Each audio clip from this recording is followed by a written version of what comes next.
আল্লাহ রাব্বুল আলামিন সূরাতুল আনআমের 115 নম্বর আয়াতে আল্লাহ পাক পরিষ্কার করে দিয়েছেন, ওয়া তাম্মাত কালিমাতু রাব্বিকা সিদকান ওয়া আদলা লা মুবাদদিলা লিকালিমাতিহি ওয়া হুয়াস সামিউল আলিম। আল্লাহ রাব্বুল আলামিনের বাণী, আল্লাহ রাব্বুল আলামিনের বাণী সততা এবং ন্যায়পরায়ণতার দিক দিয়ে পরিপূর্ণ করা হয়েছে। আল্লাহ পাক তার মধ্যে তারপরে বলেন, লা মুবাদদিলা লিকালিমাতিহি ওয়া হুয়াস সামিউল আলিম। আর কিয়ামত পর্যন্ত কেউ এটাকে পরিবর্তন করার ক্ষমতা কারণ আল্লাহ পাক দেননি। আর আল্লাহ রাব্বুল আলামিন সবকিছু শোনেন এবং জানেন। ইমামে মালিক রাহমাতুল্লাহ আলাইহি বলছেন যে কোন এক ভদ্র মহিলা ইন্তেকাল করেছেন। ইন্তেকাল করার কারণে উদাহরণস্বরূপ আমি বলি, যেমন মিঠাপুকুরের কোন একটা ভদ্র মহিলা ইন্তেকাল করেছেন, তার জানাজা, তার গোসল এবং তার দাফন দেওয়ার জন্য কোনো ভালো মহিলা মিঠাপুকুরে নেই। তো বইটা থেকে একটা ভদ্র মহিলা, আদর্শ গুণবান মহিলাকে ডাকা হয়েছে যে মিঠাপুকুরিয়াতে একটা আদর্শবান ভদ্র মহিলা মারা গেছে, তাকে গোসল দিতে হবে, দাফন করাতে হবে, কাফন করাতে হবে, আপনি আসুন। সম্মানিত মুহতারাম হাজিরিন, বইটা থেকে সেই মহিলা এসেছে। আসার পরে ঘটনার মধ্যে ঠিক এমন আছে, সে যখন গোসল দিচ্ছে, গোসল দিতে দিতে এক পর্যায়ে সে যখন তার শরীরে সাবান লাগাচ্ছে, সাবান দিয়ে যখন শরীরে মাসাহ করছে, ঘষছে, যে মহিলা গোসল করাচ্ছে তার ভিতরে একটা দুশ্চিন্তা এসছে যে, হে ভদ্র মহিলা, তুমি তো নিজেকে অনেক ভালো পরিচয় দাও, তুমি তো নিজেকে অনেক ভালো পরিচয় দাও, বাইরের মানুষ তোমার ব্যাপারে সবার সুধারণা রয়েছে, কিন্তু তুমি যে তোমার জীবদ্দশায় একটা পর পুরুষের সাথে বলছিলে সেটা কিন্তু আমি দেখেছি। এমন তো অবস্থায় যখন তার ভিতরে এই চিন্তা হচ্ছে, ওই মহিলার, অর্থাৎ জীবন্ত মহিলার হাত ছিল মৃত মহিলার প্রাণের উপরে, সঙ্গে সঙ্গে হাত সেখানে জমে গেছে। তার ওই শরীরের মৃত মহিলার শরীরের রানের সাথে জীবিত মহিলার হাত জমে গেছে। কোন রকম ভাবে ছাড়াতে পারছে না। অনেক চেষ্টা করার পরে যখন ছাড়াতে পারলো না, তখন বাইরে খবর দিল যে এমন একটা ব্যাপার ঘটে গেছে। সঙ্গে সঙ্গে বাইরের অন্যান্য পুরুষরা গ্রামের ইমাম সাহেবকে ডেকে আনলেন। ইমাম সাহেব আসলেন, সমস্ত ব্যাপারে খতিয়ে দেখার পরে তিনি বললেন যে, যেহেতু যে মহিলা মারা গেছে তার শরীর থেকে যদি কোনো মাংস কেটে তার হাতটা ছাড়িয়ে দেওয়া যায় কোনো সমস্যা নেই, কিন্তু যে মহিলা জীবিত রয়েছে তার হাত কাটা যাবে না। যখন গ্রামের ইমাম সাহেব এমন বললেন, তখনই যে মহিলা মারা গেছে তার স্বামী বললেন যে, আমার স্ত্রী অনেক ভালো ছিল, দিনদার পরহেজগার ছিল, তার শরীর থেকে আমি কোনো রকম ভাবে এক টুকরো চামড়া আমি কাটতে দেব না। মুহতারাম হাজিরিন, মসলা জটিল হয়ে গেছে। সঙ্গে সঙ্গে শহরের ইমামকে ডাকা হলো, রাজধানীর ইমামকে ডাকা হলো, তারা এসে কোনো হল করতে পারলো না। এমন তো অবস্থায় মদিনার বিচারপতি চিফ জাস্টিস ছিলেন ইমামে মালিক রহমাতুল্লাহ আলাইহি। ইমামে মালিক রহমাতুল্লাহ আলাইহির কাছে খবর চলে গেছে। ইমামে মালিক রহমাতুল্লাহ আলাইহি বললেন, ঠিক আছে, এই কঠিন এবং জটিলতম মাসলা দূর করার জন্য আমি আপনাদের ওখানে আসছি। যথাসময়ে ইমামে মালিক রহমাতুল্লাহ আলাইহি উপস্থিত হয়ে গেছেন। ইমামে মালিক রহমাতুল্লাহ আলাইহি একদিকে বসে আছেন, অন্যান্য মহিলারা ভিতরে বসে আছেন। ইমামে মালিক রহমাতুল্লাহ আলাইহি বললেন, দেখো আমার দিনদার পরহেজগার মা ও বোনেরা, যে মহিলা, জীবিত মহিলা যার হাত মৃত মহিলার রানের সাথে চিপকে গেছে, সেই জীবিত মহিলাকে উদ্দেশ্য করে ইমামে মালিক রহমাতুল্লাহ আলাইহি বলছেন যে, দেখো মহিলা, যে দেখো আমার মা, তোমার হাত যে তার শরীরে চিপকে গেছে তার কারণটা তুমি সত্যি করে আমাকে বলো। কারণ কেননা তুমি শুনে নাও, দুনিয়ার প্রারম্ভ থেকে নিয়ে আর যতদিন দুনিয়া চলবে সমস্ত মাসআলার হল আল্লাহ রাব্বুল আলামিন কোরআন এবং হাদিসের মধ্যে বর্ণনা করে দিয়েছেন। সমস্ত মাসআলা হল আল্লাহ রাব্বুল আলামিন পবিত্র কালামুল্লাহ শরীফের মধ্যে বর্ণনা করে দিয়েছেন।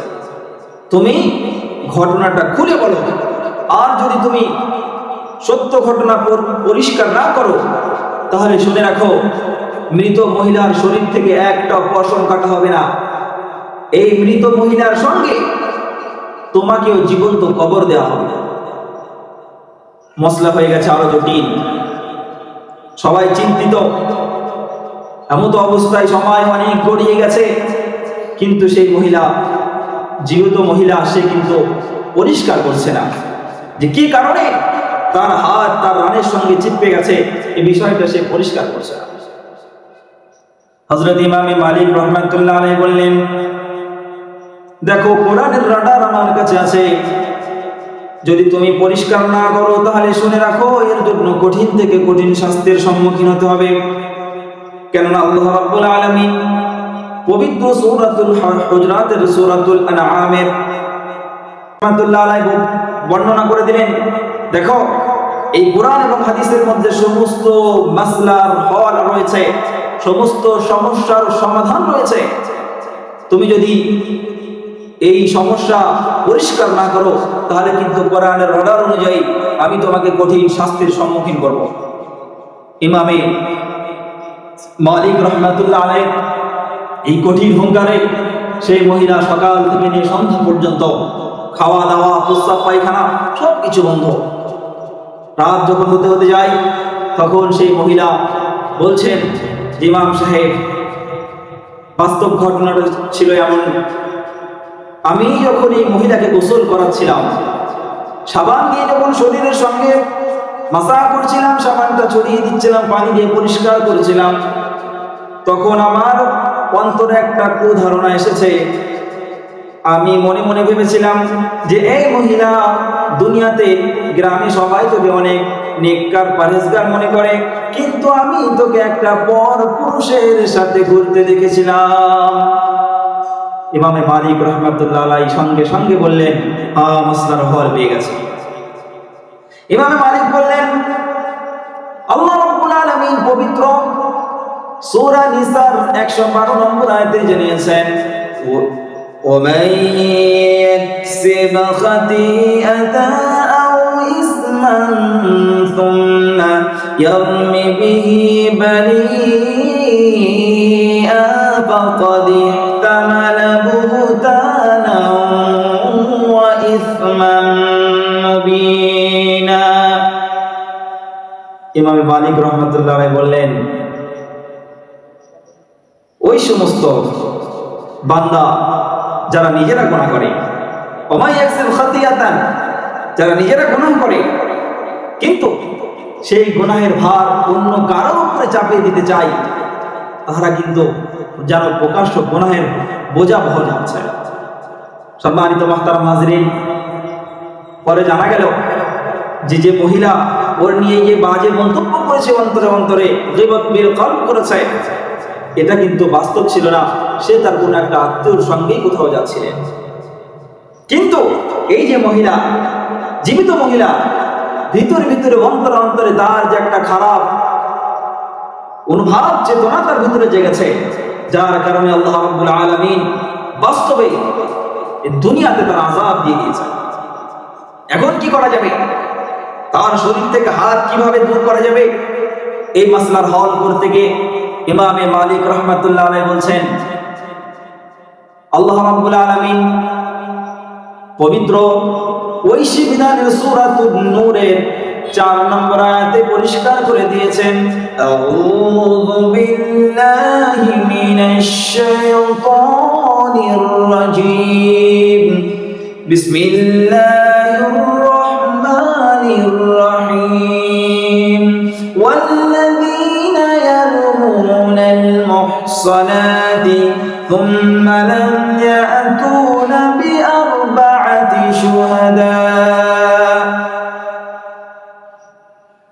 فاجلدوهم 80 جلدة ولا تقبلوا لهم شهادة أبدا وأولئك هم الفاسقون আল্লাহ রাব্বুল আলামিন পরিষ্কার করে দিয়েছেন, যদি কোনো সতীসাধ্যী নারী, নেককার নারী, পরেজগার নারীর উপরে কেউ অপবাদ দেয়,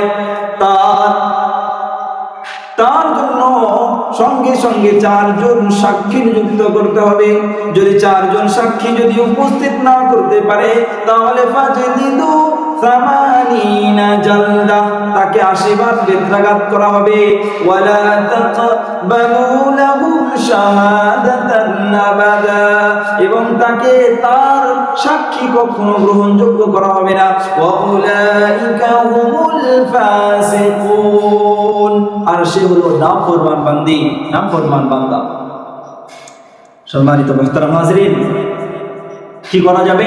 মাসলা হল করতে গিয়ে তার হাত যদি তার শরীর থেকে দূর করতে যায়, তাহলে তাকে 80 বার বেত্রাঘাত করতে হবে।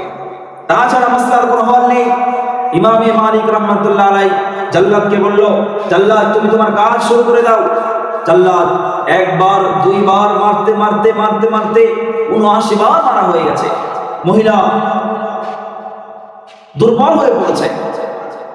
জাল্লাদ ভিতর থেকে আওয়াজ দিচ্ছে, ইমাম সাহেব 80 তো বেত্রাঘাত 79 বার হয়ে গেছে, আর মাত্র 1 বার বাকি রয়েছে। কিন্তু হাত যেমন শরীরের সাথে টাচ ছিল ঠিক তেমন আছে, দূর করার মতো কোনো সুযোগ নেই। ইমামে মালিক রাহমাতুল্লাহ আলাইহি চিন্তায় পড়ে গেছে, কি করা যাবে?